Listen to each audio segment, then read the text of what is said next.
I can't calm down after seeing that pic. How was meeting T Swift? How when she's everything that I'd ever hoped and dreamed that she could have been and more. Hey guys, welcome to the official YouTube page for Calm Down with Erin and Charissa. This is where you can watch all of our ridiculous conversations and fun interviews. We have full shows, we've got pre-games, anything and everything that you guys could want. But first, you're going to have to subscribe. Just hit subscribe right there and you're good to go. And now you can calm down with us. Yep. Can you tell that we're reading this off a script? We hope so. All right. We need to calm down and wrap this bad boy up. Press subscribe. Thanks for listening. Calm Down with Erin and Charissa is a production of iHeartRadio. You look gorgeous. And I know you weren't even trying. And the fact that it just comes this effortlessly. Okay. I just thought of something I got to tell you. A pickleball update for the big show. Oh my gosh. Welcome everybody to the pregame. Erin's being very kind, as the only reason I even showered is because I was out ranching earlier. And let me tell you, there is something about, and again, we're however many years I am being here, almost 3 years. I used to not like I didn't want to be dirty because it was like, I was like obsessively shower or anything like that. But now I will do things like if I'm like, oh, there's a mouse like that's dead in the barn because the cats have got it. I just go over and I grab like a little like paper towel thing and I pick it up and throw it away. Like I do shit now that I would have never done because now I'm like, whatever. I'm like used to just like dealing with like, I don't know, woodsy outdoor stuff. And so I was cleaning up this area. Update on Lolly later. This is a real big thing here in the, as you like to say, the Erin at the stole. Have Jared come sit down and listen. I'm very into this story. So sweet. So sweet. In the Thompson ranch household, the updates on Lolly, Steve got in. I will save it for the big show. Okay, lots to talk about. Teasing. Write it down. You're better. I don't have a notepad. I never have a notepad. You're talking about all these things you didn't think you'd ever do. It's like wiping my kid's rear end after a massive load where we're like, oh my God. And now it's like, Jared said the other day, I think I'm getting pretty good at this. Bullies too. I should hope so. But it's true. You just like all of a sudden you do these things that you never would have thought you did. Anyways, I was a hot mess. I took a quick shower and I threw on my $5 dress, but you're very sweet. Thank you. So cute. All right, pregame, shall we, doll? Let's do it. Okay. Blake Johnson, 2898. Would either of you guys want to cover an NFL game internationally? Charissa got to do one in my place.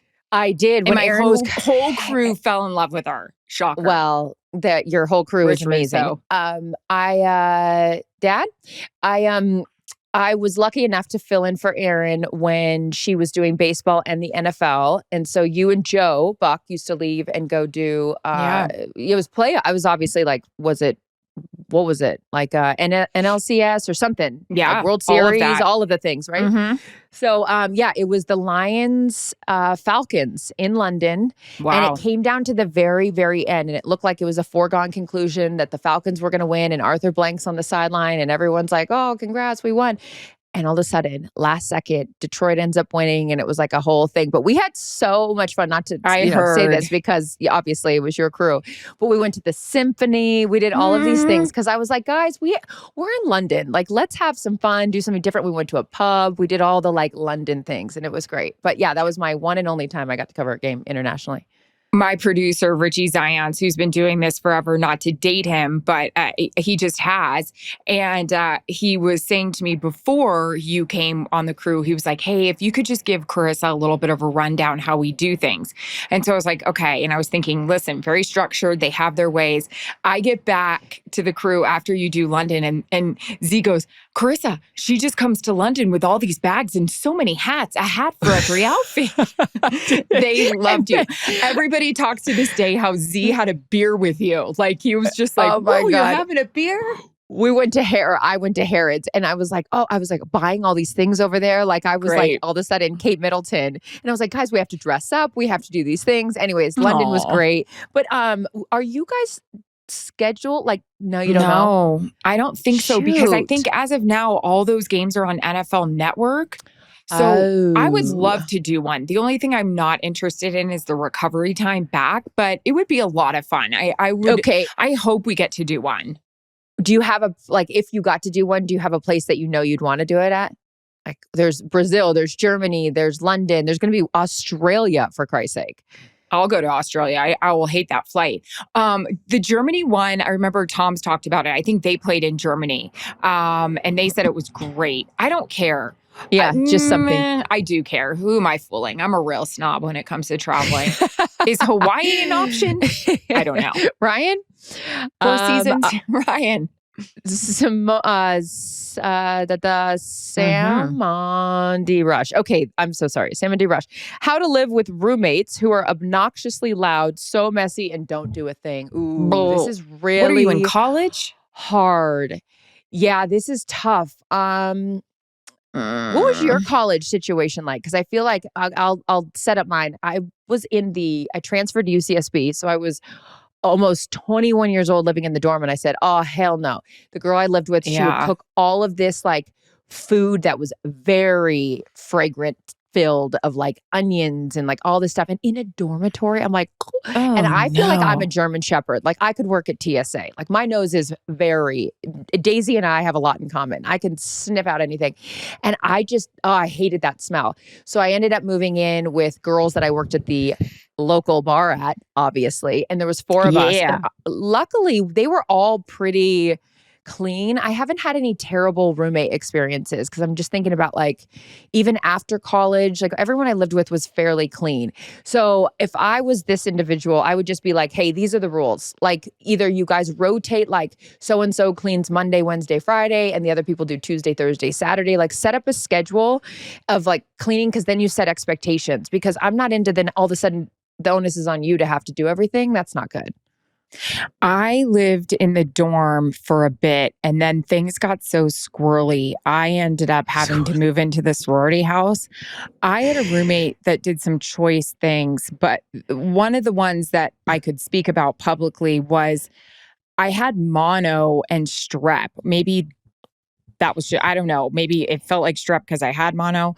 You know, the Pike House, my man. No, I'm kidding. I think it was just going around. Was this from making out with you? No, I think I put my mouth on an ice luge after a Gator game, and that's how I got it. Like, relax. I wasn't dating anyone my freshman year. I was awkward and weird and trying to figure it out. Definitely the ice luge at a fraternity. I got mono. My dad Mono's such a college thing, by the way. It's so and pink eye. I got pink eye a lot, which is gross. And I know what pink eye's all about, but I swear I wasn't doing anything. I wasn't. Anywho, keep it moving. So right after she started the story by saying things got squirrely. So squirrely. What does that mean? I was really sick. I had a fever. I was losing weight. My dad's like, all right, come on, we're going home. So we went home and my dad's like, hey, I think it'd be a good idea. My roommate was out of town to write her a note and say, hey, I went home. I'm really sick. Just a heads up, if you start feeling bad, go get checked out. Instead, I come back and she's like, hey, I was using your makeup. I hope you were okay with that. Ew. I had mono. What? Or pink eye, that mascara. She should not. Now we know where I was getting it from.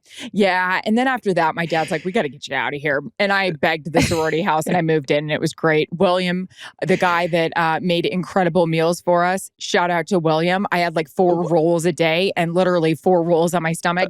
Got that freshman 15 and enjoyed it. Friday breakfast for dinner at the Zeta house. You know the one. Perfect. Great. French toast. I'll have 7 slices. Oh my God. My freshman 15 was when I worked at Cheesecake Factory and Starbucks because they get rid of all the food at the end of the night. I'm like, we'll take it all. Scones. And we've got the white chocolate raspberry truffle. I was like, my white jeans were hard to buckle up or to get the button so done. Funny how people talk about freshman 15. You're like, no way. And you're like, everybody comes back from Christmas and you're like, yes way. Oh, yes way. I was going to say, somebody pull up the pictures because those were thick. I also love when I'll pull up a picture and I'm like, oh, this is me, but whatever. And I gained like 30 pounds or 20 pounds. And someone's like, no way. And then they look and they're like, oh, yeah. The proof is in the picture and the pudding in my case, or cheesecake. So Simone D. Rush, I would just say, communication, okay? Because you should not be left to clean up all the things and or get pink eye. Next. I was thinking of also Bridesmaids too, when Kristen Wiig had the weird brother and sister staying, and she's like got the infected tattoo, and she puts the frozen peas all over her back, and she's like, no, oh no, have you seen your sister's back? Tough. So good. Good movie. Who was that actor? Who's the actress? Because this is why I don't work in entertainment anymore, because I can't remember anyone's name. No. The sister, she's she's lost a lot of weight, and she was in Pitch Perfect. Yes, I met her actually. She's great. She's a big Rams fan. Oh yeah, Rebel Wilson. She's great. Good. Had a baby. Right. Okay. Next. Anonymous. Don't be anonymous. Get on out there. Single, 44 years old with 3 girls, scared to date. Help. You don't need us. Oh no. As Lady Gaga would say, I'm off the deep end. Jump right in. Go. Absolutely. Just go. Oh, good for, and you know what? You know what I like about this too? So my sister, I can only base this, my opinions off of experience, not that I've lived, but my sister had a 9-month-old. My niece was only 9 months old, and she was getting a divorce because her husband, loser, cheated on her, and she found out with somebody that they work with. Okay. And then my sister continued to work there. As I've mentioned before on this podcast, she's a better person than I am with that. But she was so afraid to date again because she had a kid. And she's like, oh, they won't like me with the kid. I'm like, girl, I was like, there is a whole contingent of people who would gladly step into the shoes and be like, oh, I already get like a built-in family. I mean, I wouldn't look at this as a negative. I would look at this as a positive. That the guy out there that you want to be with is thinking to himself, I hope I meet someone that has children. I hope I meet someone like this is a great opportunity for you to find a guy that not only loves you, but loves your girls. Don't be afraid to date. And as somebody who was reluctant to get a divorce, even though I couldn't wait to get one because I didn't want to have to go date again. What are you afraid of? Like, the worst thing you could do, in my opinion, is just live in fear of something and then never know what could be on the other side of it, as opposed to putting yourself out there and then you find an incredible guy who, you're like, oh my God, thank God I took a risk. So don't be afraid. I would say wear it with a badge of honor that like, this is my life. These are my girls. And you should be so lucky to be a part of our clan. You're allowed to have happiness as well. Don't be scared. Yes, it's scary as hell, but what isn't, right? My God. Jump in. Just go. Treat yourself. I love that. Do it. I don't know what's happening. Today. She made a coffee before she got on here, and I like it. Anonymous, put yourself out there. Don't hide. Hey, AJ Hoff 9. We need a facial procedures update from Erin on BBL. How was it and worth it? And for anyone that doesn't know, BBL is not the ass procedure, which I thought when Erin first said she did to a sideline near you at all. No, don't worry at all. No. It is not the Brazilian butt lift procedure. It is the face procedure. So update AJ Hoff 9. It was good. I had to look it up to see again what it did. It helps prove skin health. Oh, that's not good. I know. It really, I did it for pigmentation, which kind of bummed. I was thinking about this today as I was on the pickleball courts. You look tan. I love you. A lot of activities out here. But yeah, it's supposed to help with pigmentation. I'd love to do it again before this season, but I think the dermatologists tell you should stay out of the sun, and that's just not happening. I'm going to be in the sun now from now till February. It's like when they say don't do lasers, because then it's like if you have any kind of tan, because doesn't the laser like gravitate towards the pigment? Oh. Did your I thought when you did it, it like not scabbed, but it got like a little rough, right? It gets kind of coffee groundish. Yep. I probably need to go for another one, but it's too late. I don't think I have the job for this. Maybe I do it right when the season ends, but then when the season ends, you and I want to go somewhere. So that doesn't work for me either. I'm going to tell you where I'm going. I've been putting off for the last 2 years. I want to tighten this face out. No, I'm not getting a facelift, but I want to I don't know what it is yet. And I'm going to, for the first time in my life, do some real research on what I want. Like, I need the Lindsay Lohan, but like she swears she didn't get a facelift. Fine if she didn't. Whatever she did, she looks great. I just need a little tightening, and I don't know what that is. So is it aggressive lasers? Is it whatever? So postseason, I'm doing that. Hey, I got a question for any listeners out there. You guys have a lot of questions for us, which we love.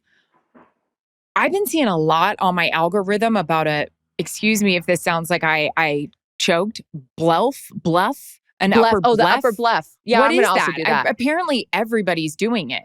It's to get rid of that skin that hangs over. Okay, but how much does that hurt?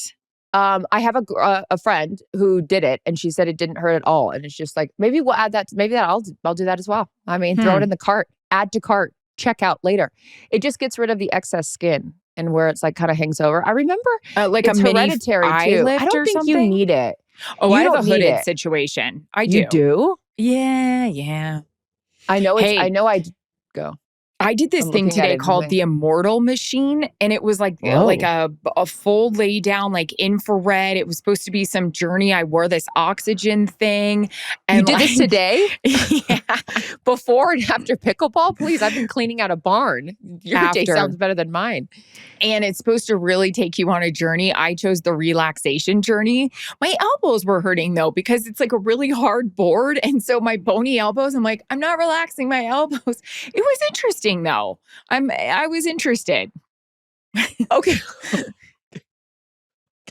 There was like music and vibrations and red light all over my entire body. I'm into that. Do you get I'm naked? Into infrared. Like, do you get or a bathing suit or something? Yeah. Workout clothes. Okay. Mm-hmm. Workout clothes. Okay, sure. Got it.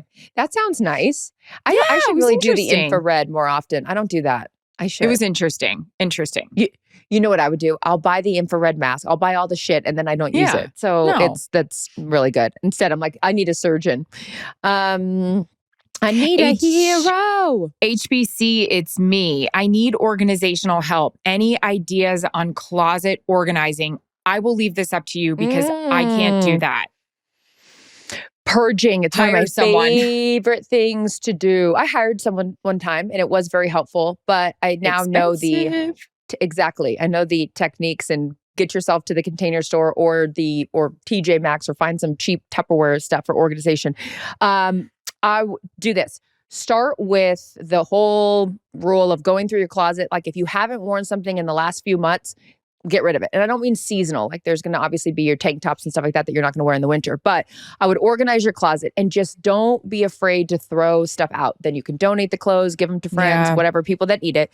But getting rid of the stuff in your closet and don't fool yourself. Like you're like, oh, but I might wear it to this one thing. That's what I do. You don't listen to your inner self? No, and invite a friend over. I would say bring a friend over when you're organizing. Like Sex in the City. Yay, nay, when she comes out with the dress. Exactly, and holds the little signs up because you're not going to be realistic with yourself. And your friend is going to be like, that's hideous. Why do you even have that in your closet anyway? So like just invite a friend over, get rid of a lot of stuff, and then make sure organizing, for me at least, is all about having the right little dividers in my things. So like for your underwear, for your bras, for your socks, all that kind of stuff. Because if you just start throwing them in drawers without any organization, then it feels like it's still chaotic. And each drawer should have like, okay, your workout clothes. Also, I organize my workout clothes by colors. So it's like I wear a lot of black workout stuff. So it's like I have those sectioned off of different things. Like don't mix the colors in. So by color, certain type of clothes. And what else? Yeah, I love organizing.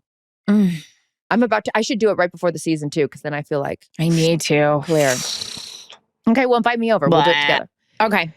C Bob at 92. What is your most prized possession that you won't ever get rid of? Well, this obviously doesn't include our animals, our significant others, our children. Oh. Okay, so those things we're not getting rid of ever. My most prized possession. That's a good question. I'm trying to think. I've tried to get ever since I was robbed. I've tried to not attach meaning to stuff because at the end of the day, it's just stuff. But I do have, and thank God, when I got robbed, I have this weird thing in the back of my head. So in my closet, I had this jewelry thing and it was locked and they ripped it out of the wall and they stole a bunch of stuff, a watch and jewelry and stuff like that. But always in the back of my mind had this thing of like, if I ever got robbed one day, I wouldn't want all of my shit in one place. Yeah. So I hid jewelry, I hid watches, I hid rings, like all of these different things like throughout my house anyways. And so when I got robbed, I was like, oh my God, check underneath my makeup brushes. That's where I had hid my watch and some of my jewelry. And no one's going there. Exactly. Because who's stealing? No, but seriously, no one stole my makeup brushes. You know what they stole? My makeup bag. So it's like there's some stuff. Anyways, so now that I think about it and I think about a prized possession, I have my great grandmother's wedding rings that my mom had given to me. And I would have been really sad if those got stolen because you can't replicate that, you know? So I would say jewelry that belonged to my ancestors is what my prized possession is. That. No? So I'm trying to think what I have. I gotta get back to you on that. Like your wedding ring, for example, is gorgeous. Like obviously that is sentimental. Where is it? No, I'm kidding. It's in the infrared locker. Yeah. Yeah, I would just say anything that you can't replicate would be mine. Yeah, but as my father likes to say, there's no luggage rack on a hearse. He goes, you can't take this shit with you. And I go, okay, Dad. But like some stuff does matter. I know he always says weird stuff like that. Oh my God. I know. Is this me, babe? Anonymous? No, this is me, anonymous. I have a friend I only get to see a few times a year. Let's call her Alex. I was planning a trip for us and we ended up discussing it in front of one of her friends. Oh boy. Let's call her Bree. Well, Bree totally ended up inviting herself onto this trip I was planning without even asking. I like Bree because she's a friend of a friend and I don't want to be mean, but I'd prefer if she didn't come so I could get one-on-one time with Alex, who I don't get to see often. What do I do? Tell Alex. That would bug me. Oh, this is tough. This is really tough. Damn it. Who ended up discussing this in front of one of her friends? Who ended up discussing this? But also, and we ended up discussing it. I don't, but who's Bree? Bree, why are you inviting yourself? I don't, the balls that some people have on things to be like, oh, I'll just be jumping along on that. I'm like, I would be so embarrassed. I mean, half the time we are invited. We're like, no, we don't want to go. We're like, wait, no, you're invited. Like go. You're supposed to be here. Right, exactly. But you're going to be like, no. Kevin Hart voice. Bree, you got a lot of nerve. I don't know what you're doing over there, but I would say this. I'd say you have to go. It is what it is now at this point. Like you have to say something to Alex. Like, who the hell are you, Bree? Sorry, but I got to be honest. Like, okay, so that's what you would do alone. Probably not. I'd call you and complain about it, but you're Alex. I would say it is what it is now. They're going on the trip. However, I would be very vocal about the fact that, Alex, you and I need some one-on-one time. This is why I wanted to go on the trip because I want to spend time with you. And then my spot, I would just say it out loud in front of Bree because she seems very nosy and going to insert herself into a lot of things. I'd say, hey, Alex and I are going to the spa and we're spending some quality one-on-one time together. And that's the end of it. You just need to say it. And you don't have to be rude, but you also can be like, I don't want my whole vacation to be ruined because this girl invited herself. So just carve out some one-on-one time with her within the group vacay. No? Speaking of vacay. Hey. All right. We've got one more question. Here we go, guys. For those of you calm down listeners, we know you're going to ask it. Jenny, RD13, is the lucky winner we drew out of a hat. I can't calm down after seeing that pic. How was meeting T Swift? How, when, all right. I was just saying how she said it. How Max says it. Do you want to start? Go ahead. Love you.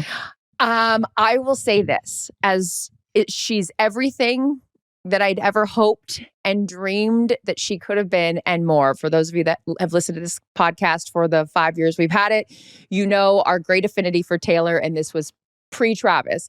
We obviously went on this podcast and advocated for her to give him a chance. That clearly worked out, and they are so happy and adorable and all things. Adorable. So when the opportunity came about for all of us to spend time together and go on vacation, we were elated to not just, to have like time with them, but also just in general, like, I don't know, like see what she was all about. She's everything and more. Their lives are so public. So it was very important for Erin and I not to say anything, not because we don't like to share stuff with you, but it's important for us to let them dictate the narrative on things they do in their personal life. So that's my thing. I'm not going to elaborate too much on it other than saying she's a dream and I adore her and I'm so happy that they make each other happy. You said this a couple weeks ago about her, and I don't think we feel this way about the both of them. We're so protective of them and their privacy and what they deserve. So that's why we never said anything or never planned on saying anything. So with that, Travis, I'd really like some privacy. I mean, how dare you put that Well, I mean, no photo approval on this end. What the hell, my man? No joke. That's one of my favorite photos from the trip we all took together.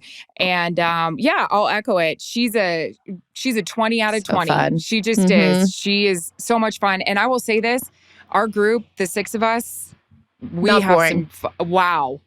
Yeah. A time. Yeah. A good group. So yeah. Yeah, we love them. We are happy for them. And now we are happy to report back that, yes, the long-awaited meeting did in fact happen and it exceeded expectations because she is as advertised and a whole lot more. All right, join us, Let's everybody. Give it up for the girl. Give it up. What a gal. Swift. And her man. Join us on the big show. We got lots to discuss, including Steve's AI photos. What? Calm Down with Erin and Charissa is a production of iHeartRadio. For more podcasts from iHeartRadio, visit the iHeartRadio app, Apple Podcasts, or wherever you get your podcasts.